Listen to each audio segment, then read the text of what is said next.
कहने के लिए तो ये कहते हैं ये आजाद मुल्क है, लेकिन बीच बीच में ये लोग समझते हैं हम उनके गुलाम हैं। हम किसी के गुलाम नहीं हैं। लोगों को शायद गलतफहमी है कि यहाँ सिर्फ 13 जुलाई को ही ये कब्रें हैं।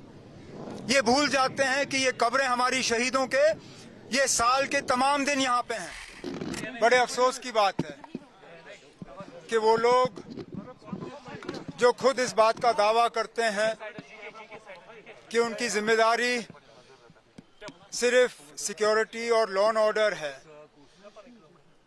उनके वाज़ेह हिदायत के मुताबिक हमें कल यहाँ आके फातिहा पढ़ने की इजाज़त नहीं दी गई।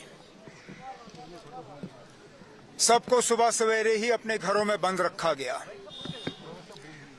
यहाँ तक कि जब आहिस्ता आहिस्ता गेटें खुलना शुरू हुई और मैंने कंट्रोल रूम को बताया कि मैं यहाँ आना चाहता हूँ फातिहा पढ़ने के लिए, मिनटों के अंदर अंदर मेरे गेट के बाहर बंकर लगा और रात के 12-1 बजे तक उसको हटाया नहीं गया। आज मैंने इनको बताया ही नहीं, बिना बताए मैं गाड़ी में बैठा और इन्होंने इनकी बेशर्मी देखिए। आज भी इन्होंने हमें यहां तक रोकने की कोशिश की। चौक में अपनी गाड़ी खड़ी की, नौहटा चौक में सीआरपी का बंकर सामने लगाया, जेएनके पुलिस का रक्षक, और फिर हाथापाई करने की कोशिश की। ये पुलिस वाले जो वर्दी पहनते हैं कभी कभी कानून भूल जाते हैं। मैं इनसे पूछना चाहता हूं किस कानून के तहत इन्होंने आज हमें रोकने की कोशिश की? अगर रुकावट थी तो कल के लिए थी।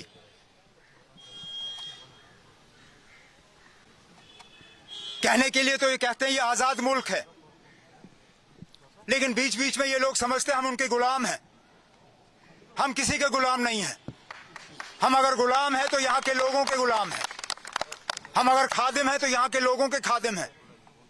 ये लोग वर्दी पहन के कानून का इस तरह तहस नहस करें, ये बात मेरी समझ में नहीं आता। लेकिन हमने इनकी कोशिशों को नाकामयाब किया।